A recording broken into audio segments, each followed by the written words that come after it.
kwamba mtazungumza lugha sio tu ya kuzungumza kwa kabila.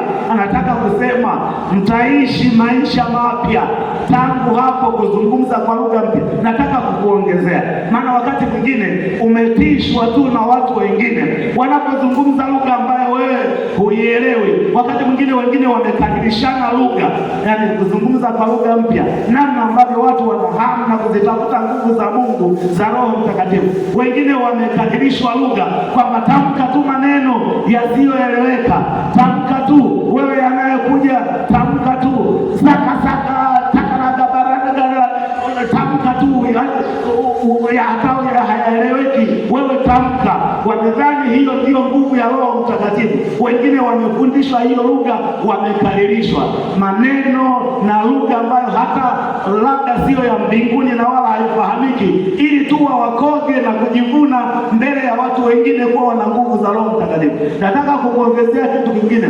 kuzungumza lugha mpya kitheolojia.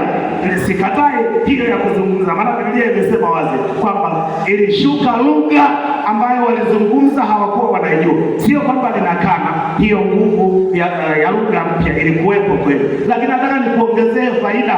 Lugha nyingine ambayo Yesu alikusudia ni kufanya yale ambayo hukuwa unaweza kuyafanya hapo awali. Lugha mpya Yesu aliyoikusudia ni kufanya yale ambayo hukuwa unaweza kufanya hapo awali. Nakupa mfano. Wanafunzi wa Yesu alipoondoka waliishi kwa hofu, walikuwa na mashaka, walikuwa wanaogopa Wayahudi, wakajifungia. Ni kweli walikuwa wanatia agizo la Bwana wao kwamba wasiondoke, lakini pia walikuwa wanaishi na hofu na mashaka ili wasikamatwe na maadui zao. Lakini angalia hiyo nguvu iliposhuka, Petro yule aliyemwoga, aliyemkana Yesu mara 3, hiyo nguvu iliposhuka hakuwa mwoga tena. Kwa nini? Anaweza kuzungumza lugha mpya. Hapo kabla alitishwa na mwanamke tu, yule kijakazi, kwamba wewe ulikuwa pamoja na Bwana Yesu. Afadhali, unajua, angekuwa anamtisha mwanaume, labda ungeweza kusema wanaume labda wanatisha, wana nguvu. Mwanamke tu, Petro alitetemeka. Yule kijakazi akasema, nilikuona ulikuwa na Bwana Yesu kule bustanini. Akasema, sio mimi, sijui usemalo. Yule mwanamke akakaza tena, akasema, hakika nilikuona ulikuwa pamoja naye. Akasema, sijui unalosema, sijui usemalo. Mara ya 3 alipokuwa anaondoka, yule kijakazi akasema, hakika hata kutembea kwako tu unaonekana wewe ni mwanafunzi wa Yesu. Petro akajifanya chizi kabisa. Ukisema nenda kasome vizuri, kwa wakati wako utaelewa.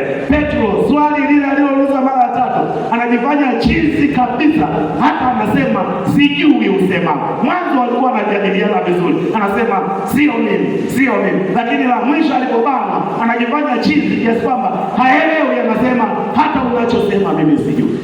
Baada ya kuwa nguvu ya Roho Mtakatifu imefika, Petro anazungumza lugha mpya. Yule mwoga aliyetishwa tu na mwanamke akamkana Bwana Yesu, yule aliyeogopa na mashaka mengi, angalia anachosema, huwa anashangaa. Baada ya hapo nguvu imeshuka, anatoka Yerusalemu. Wengine wanasema hawa watakuwa wamelewa, labda wamelewa kwa mvinyo mpya, maana hii lugha hatujawahi kuona. Hawa wote ni Wayahudi, wanazungumza lugha ambazo sisi tunasikia kwa makabila yetu, labda watakuwa wamelewa. Petro anasema haiwezekani, ni saa 3 asubuhi. Hawa watu wamekunywa saa ngapi? Mmesahau alituahidi Bwana wetu alipotoka, alisema nguvu itashuka, na hiyo nguvu tumeipokea. Anatoka City Center Yerusalemu saa 3 asubuhi, anaanzisha mahubiri, anasema, enyi Wayahudi, sikieni habari njema. Yule Bwana mliyemtesa na kumua, ambaye ni baba yetu, ameshatupa nguvu aliyotuahidi, hatuogopi tena. Yule aliyekuwa mwoga anasimama, anahubiri, anawaambia Wayahudi kwamba tubuni dhambi zenu, ama sivyo mtakufa. Hasira ya Bwana inawaka juu yenu. Mlimtesa Bwana wetu mkamua, akafufuka. Bwana asifiwe. Na mimi ninakuombea Mungu akupe kuzungumza lugha mpya. Wengine hawajaelewa.